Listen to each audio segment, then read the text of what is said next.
welcome to That Tracks F1 podcast. I'm so glad to have you here. This is our first episode, and I'm really hoping you'll stay with me for the rest of the 2026 season. Talking of the 2026 season, how excited are we all? Because I know I am super excited to get this season started. It just seems to have been the longest wait this year. I don't understand it really, because it's actually a week less than the wait was last year. But somehow it just seems to have dragged. And I think probably some of that is because we're all falling a little bit victim in the nicest possible way to all of the hype and the promise of a new season with new regulations. There's lots and lots of talk about the new regulations and how they're going to affect the cars and affect the racing. And I think it is really exciting. It's obviously the biggest regulation change for a very long time, and it affects so many aspects of the car that I think we really are going to see lots and lots of surprises this season. So, with that being said, I thought it might be quite fun and appropriate to do a little bit of a reckons and hot takes predictions ahead of the 2026 season. Now, I would like to, of course, just state at the offset that all of these reckons and hot takes are based on extensive wheel knowledge, lots and lots of research, deep research, complicated formulas, etc., and not at all got anything to do with guesswork and vibes, really. So, and I think anybody that tells you any different at this stage is not being truthful, because within reason, I think it's going to be really difficult to predict this season, certainly at the beginning. It's also worth a mention that this episode has been recorded post-Barcelona shakedown, but pre-Bahrain testing. And there's a method to my madness, because I decided to do it this way really deliberately, because I really wanted my hot takes and reckons to come from, I know I joked about it, like, oh, it's basically just based on vibes. Yeah, sure, it is a little bit. But I also wanted to base it on what I actually thought at the beginning of the season before the cars properly turned a wheel at Bahrain testing. And yes, I know testing times don't matter and testing results don't matter. Nobody knows what anybody's running. So you shouldn't put too much stock in the Bahrain test. But we all do, don't we? Because we've all been starved of F1 for weeks now. So we'll take any little crumb from the table and extrapolate from it and decide that driver A is definitely going to be world champion this year because they've done X, Y, Z at Bahrain testing. We just can't help it, can we? So I'd very deliberately decided that I would record it this way. So let's kick things off with a bit of a reckon then. My first reckon is Alpine. And I think you may have heard this one or two other places. I really predict that Alpine will leap up the order in the constructors this year. I mean, bless them, they couldn't go any further down, finishing last like they did last year. That really was a tough year for them. But I do see them this year leaping up well into the midfield, if not even a little bit higher. They've obviously got rid of their old Renault power unit, and it's been replaced with the Mercedes power unit, which seems to be the power unit of choice at the moment. There's a lot of good things being said about the Mercedes power unit, so it's definitely a big step in the right direction for Alpine. They were also one of the first teams to stop the development on the 2025 car and move to the 2026 car, I think with the attitude that although 2025 would be plentiful in short-term pain, the long-term gain over 2026 would make it worthwhile. And hopefully, for their sake, that's right. I mean, they have two amazing drivers. I really rate Gasly. I think he's often quite overlooked. But if you actually go back and look at some of the performances he put in last season, he really dragged that Alpine into places it had no right to be. And I just think he's such an experienced and ambitious driver. I know he had that terrible knockback when he went to Red Bull, and that really did knock his confidence for a while. But I feel like he's really back on it now. Completely. And certainly at the Barcelona shakedown, the Alpine did the fourth most laps. They did 67 laps. There was only 3 other teams that did more laps than them, which obviously bodes really well for the future. I also really rate Colapinto. He's incredibly fast. And I know there's a lot of differing opinions about Colapinto. On his day, he's definitely fast. I don't think we've seen everything that he's capable of because he's just not had the car. So I'm really excited to see what he will do this year with a car that's faster and hopefully more to his liking handling-wise. I think it really will be a little bit of a kill or cure for him, but I'm absolutely rooting for Franco. I think he is a lovely guy, and I think he's a really, really talented driver. In the words of the late, great, and much missed Murray Walker, excuse me while I interrupt myself. I'm just interrupting myself to say, could you hit the subscribe button, please, guys? You'll really, really make my day. Hopefully, it'll make your day too, because it means you'll never miss an episode.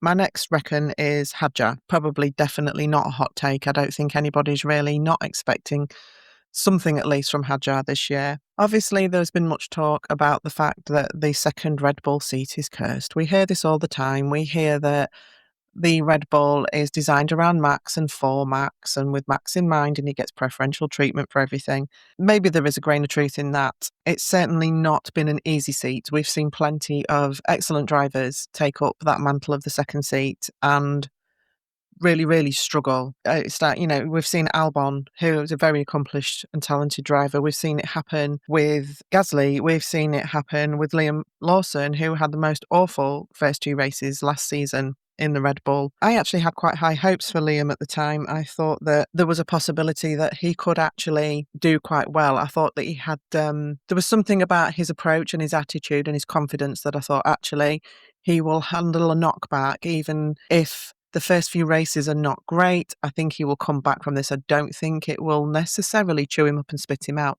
But really, Red Bull never gave him that chance. He had two bad races. They put him under an immense amount of pressure, which is so counterproductive, in my opinion.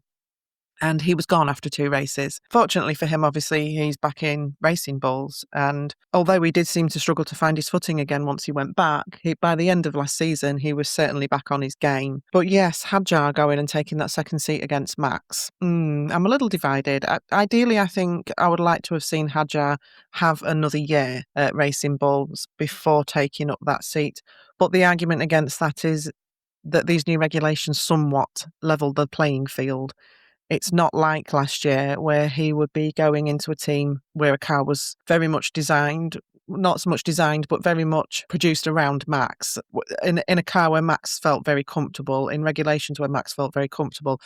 I wouldn't go so far as to say Max is on the back foot, because we know the man's an utter machine and he'll be as well prepared for this new season as anybody can be. And all respect to him for it. He really is an incredible driver. But obviously he will still be on a learning curve like everybody else. So the upside to this is that Hadjar is coming in at a time when that is the case. I really like Hadjar. I really, really respect him. I think he far surpassed expectations last year. We had a fantastic bunch of rookies last year. I don't think you can point a finger at any of them and say that they didn't do well. There was peaks and there was troughs for most, probably all realistically.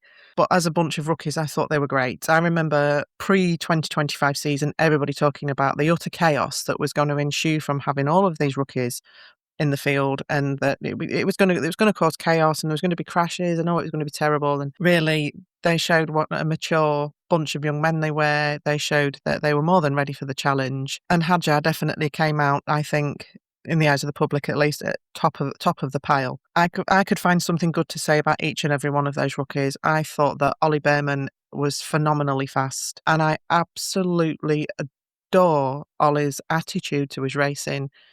I love the fact that he's always positive, that you can always tell that even on a bad day, he's still having the best time. You can tell that he's so appreciative of where he is, and almost sometimes gives off a slight air of, I can't actually believe this. Can somebody pinch me because I think I might be dreaming? And I just find that really very endearing. Obviously, we've touched on Liam and we've touched on Colapinto, who are kind of half rookies, I guess. Bortoletto, for me, was another one who I think a little bit flew under the radar by virtue of the fact that he was in the Sauber.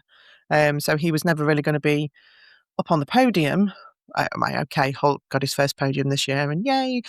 Nobody was more pleased than me. I thought that was brilliant. But I don't think we realistically expected Bortoletto to do the same. But he really did put in some incredible performances. Really, really solid, very solid in qualifying. Did better than Hulkenberg in qualifying. So I think he's really, really going to be one to watch again. And obviously Kimi came in, hailed as the wonder kid, and at his age, that must have been an immense amount of pressure, which for the most part, I think he's handled really, really well. I think he's going to need a lot of support this year because there's so much talk of how amazing the Mercedes is and how the Mercedes is going to leave all the other cars for dead on the track, and they're definitely going to be up at the top of the pile. He's up against a phenomenally talented teammate in George Russell.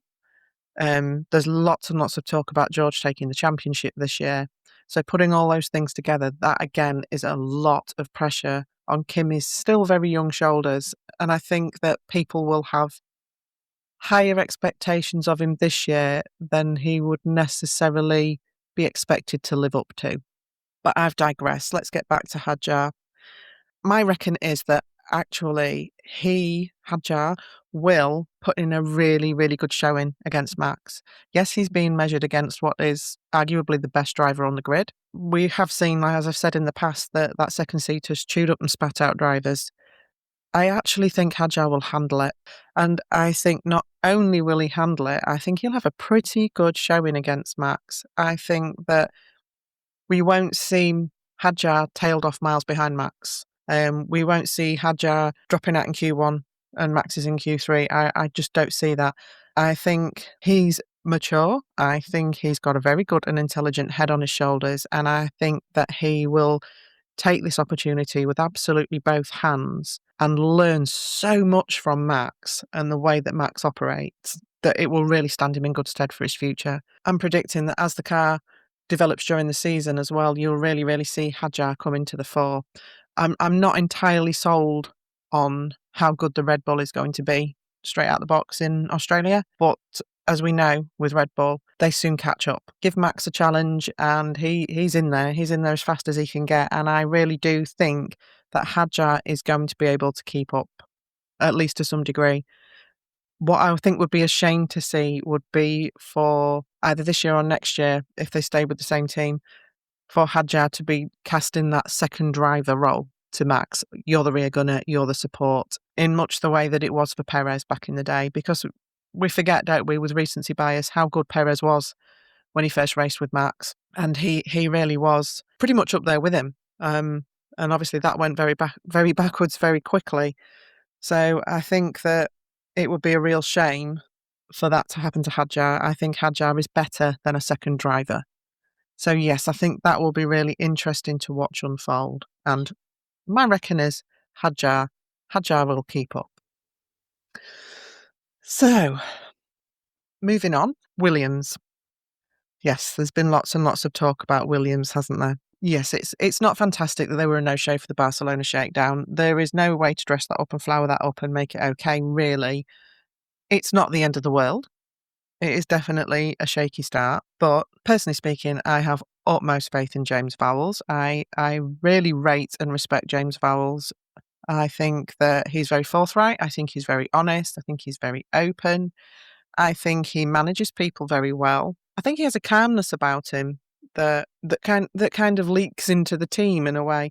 I think that he seems very approachable. Obviously, I don't know. I don't work on the inside. I don't work for Williams.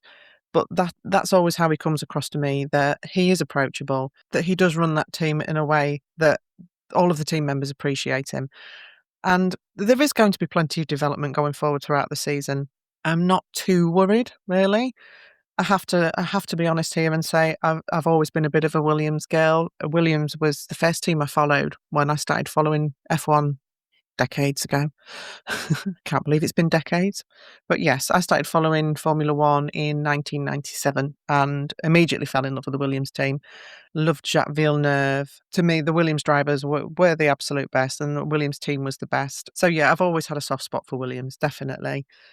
I really want to see them do well. And I think a lot of people really, really want to see them do well because they have had such a tough time of it in recent years. Now, obviously, one of the best strings to the bow that they've got is they've got two excellent drivers. You've got Albon, who is talented, who quietly gets on with the job. He's really, really fast and he's really, really fired up. I think that 2025, in some ways, I think we expected Williams to not do awfully well. They didn't big themselves up. They didn't talk up their season last year. It was a case of a little bit like Alpine, let's just get through this and get to the good stuff in 2026. So it was very, very heartening to see them up where they finished in 2025. That I thought they did incredibly well. And I hope that 2026 is going to go the same way. And I think that Albon is definitely going to be bringing his A game.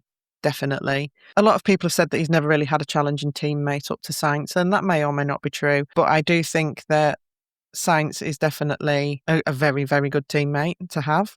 And it definitely means that Albon has got a bar to reach, because although it's kind of swapped between them last season in that Albon started off with a great season and petered off at the end, and with Sainz it was the other way around. I think although they're quite different, I think they're reasonably evenly matched. So it's going to be really interesting to see how that plays out. It'll be really interesting to see whose driving style is best suited to the new spec of car and where they'll go with that.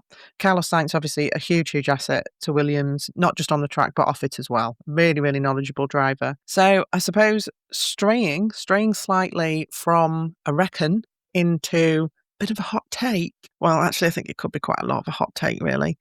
I think that Williams could well retain the 5th place that they got last year, and possibly, maybe even give 4th place a little bit of something to think about. I don't think that there will be a huge gap between 4th and then that first team in the midfield, which I anticipate to be Williams in 5th. I don't think there will be a massive gap.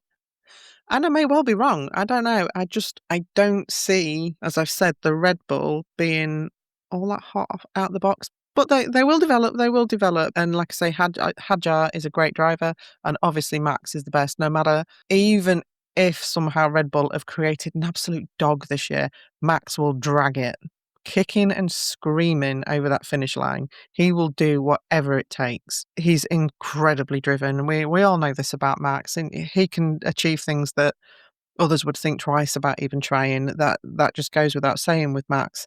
But yeah, that's kind of my little hot take there when it comes to Williams, that I think they could beat Red Bull or be very much there or thereabout points-wise with Red Bull in the constructors. So moving on now to my last reckon, stroke hot take, and I'm very cautious how I'm going to approach this one, because I would say this is, to me, logically, it's not a particularly hot take, and on paper it isn't a hot take. But I think the general opinion would be that it's a hot take, because this is something that I've not heard anybody mention as a possibility, which realistically is surprising. And my hot take is Lando Norris for back-to-back World Drivers' Championships. You heard it here first. Well, you maybe did. I don't know. It doesn't seem to be something that anybody has even got on their radar. It doesn't seem to be something that I'm hearing discussed as a possibility. And realistically, why would it not be a possibility? McLaren were last year's constructors winners. There is no reason to think, again, they've got the Mercedes power unit, there's no reason to think that they're going to drop off a cliff. Well, that was the kiss of death saying that, wasn't it? There's no reason to think they're going to drop off a cliff. Well, I guess we'll see. But realistically, logically, on paper, McLaren are a great team. They've got the best power unit this season, allegedly. There is absolutely no reason to think that Lando won't be up there fighting with the best of them for another championship. Last year, an awful lot of people, in fact, I would say the general consensus of opinion was that, and I heard this in a lot of places, that Lando didn't have what it takes to win a world championship. And there certainly were times in the season that looked bad for him. They really did. Some were his own doing, some were the team's doing. Don't get me started on papaya rules. And some were just purely bad luck. I mean, Zandvoort was very, very difficult to watch when you saw him sat on the banking and his head dropped. And I did think, I think he's actually really, really believing now that this championship is out of his grasp. He put in some absolutely fantastic performances last year. He does seem to get an awful lot of comments about how strong he is mentally. And I think that his championship win last year really does show two things. One, that he was as good as his word. He said that he would win the championship his way, without team orders, without feeling the need to skate right up to the edge of the rules of combat, as it were, that he could, as a nice guy, as he said, win the championship the way he wanted to, and that if he wasn't going to win it the way he wanted to, he was not going to win it. And I think that he thoroughly proved himself. He was mentally strong enough, and he has done it now. I think he is a young man who puts himself under an incredible amount of pressure, and I've definitely seen that growth from him this year of learning how to step away from that kind of pressure. I don't know what techniques he's using now to cope with the way that he processes that pressure that he feels, especially we've all seen in the past how self-critical he's been. And I think latterly in the season, you could see him more being able to compartmentalise those bad days, those bad sessions, and move on from it. So I think we're seeing an awful lot stronger Lando mentally. He's done it once, and some of that pressure is off in a way, because the year before, the championship in 2024, he kind of came from nowhere to challenge Max, and everybody loves an underdog, don't they? Because the boot was on the other foot this last season, because Max was the underdog. So everybody was saying, oh, let's see if Max can do it, because everybody does love the underdog story. So I think in 2024, he had a lot more support, and he didn't quite do it. And then obviously before the 2025 season, there was so much talk about how he was the favourite and he was going to do it. And he had such a bad start to the season that it was a pressure cooker for him. And I think he did incredibly well to cope with that pressure, to come back from that pressure, and to finally secure the championship. And I think a lot of the criticism that he gets is deeply unfair. I think he has shown real consistency. And I think that's been the key to his championship, that for a lot of drivers, a bad day means you don't finish, or you finish out of the points. Mostly for Lando, a bad day meant he was third, maybe fourth. He was still scooping up those points, and it's those points that win the championship. So yes, I do think now, because he can almost sort of relax in a sense, the pressure isn't on him. No eyes are on him at the moment. Nobody's talking about back-to-back wins for Lando Norris, except me, apparently. And I think that will really set him up well for the start of this season. Yes, there is a certain pressure that comes with the mantle of being the world champion, of having that number one on your car. Of course there is. There is an expectation there. But the general consensus of opinion seems to have kind of discounted Lando in this. It's all talk is about George Russell, all talk is about how good is the Red Bull going to be, is Max going to be able to come back and take another championship, and nobody seems to really be considering Lando. And maybe I'm wrong. I'm not really hearing an awful lot of chat about Piastri either as a potential contender for the title. There is some. I've heard some. He's definitely, if you were pulling up a short list of who's realistically in contention for the title this year, you would have George's name on there. You would have Kimi's name on there. You would obviously have Max's name on there. And I'm hearing Piastri's name being said. I'm actually hearing Piastri being said more than Lando. But I do think that the McLaren boys are somehow sliding under the radar and getting a little bit overlooked at the moment, because everything is, Mercedes, Mercedes, Mercedes. They're expecting great things from them, and I'm sure they will bring great things. But I find it interesting how much nobody seems to be considering this back-to-back World Championship for Lando. So for that reason, I'm going to have that as my big fat hot take for the season, that Lando is going to secure the championship again. Staying briefly with the subject of predictions. All my family and myself love to follow the F1. We all really, really enjoy the F1. Well, I say all. We do have one holdout who absolutely refuses to become assimilated into the hive mind. You know who you are. But we are working on him. We'll get there. He'll definitely join the cult eventually. Just give it time. But we do a predictions competition. We started it last year. We've tweaked it a bit for this year. We score points. And at the end of the year, we add up our points and we see who the overall winner is. And it's absolutely worth doing, because at Christmas, one of us gets presented with a genuine, solid plastic trophy. It is a thing of beauty. I'll pop a picture of it in all its glory on our social pages, and you can see what you think. So, yeah, last year, I'm not at all sore or salty to tell you that I actually came second, which I'm absolutely fine with, because I'm a mature person. I can take it. Being beaten by your teenage son's absolutely fine. But this year, we've tweaked it a little bit, and we've taken one or two things out. But one of the things we have put in is each of us has written down who we think will come where in the constructors and who we think will come where in the drivers. So I won't be reading anybody else's out, because that's not fair on them, but I will read you mine. So laugh all you like. These were written, again, post-shakedown, pre-Bahrain testing. So in 11th, I've put Cadillac. In 10th, I've put Audi. In 9th, this is my first regret, I've put Haas, and I think that's too low. In 8th, I've got Racing Bulls. In 7th, I've got Aston Martin, which I don't actually think is too high. I know it looks like it could be at the moment after the Barcelona shakedown, but after the second half of the season, we'll see. In 6th, I've put Alpine, and I did say I thought they would leapfrog right up that order. In fifth is the Williams, as I predicted, retaining that fifth place this year, but being very, very close, I think, or closer than you'd expect. The team in fourth, who I've put down as Red Bull. Third in the constructors, I think, will be Ferrari.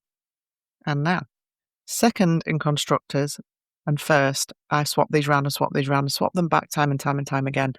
And in second, I've put Mercedes, which of course means for constructors, I've got McLaren in first.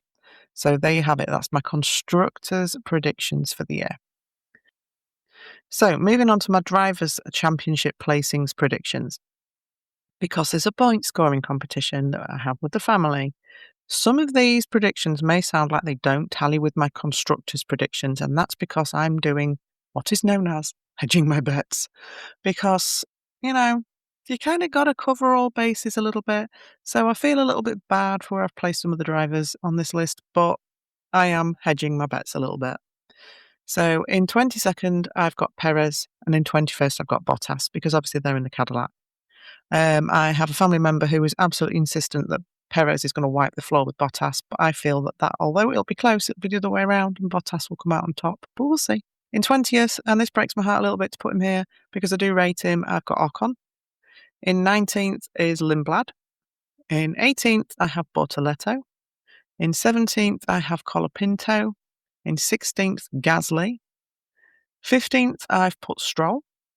14th, Hulkenberg. 13th, Hamilton, which now I'm thinking could be too low. 12th, Behrman. 11th, I've got Lawson. In 10th, I've got Alonso. And then in 9th, I have put Hadjar.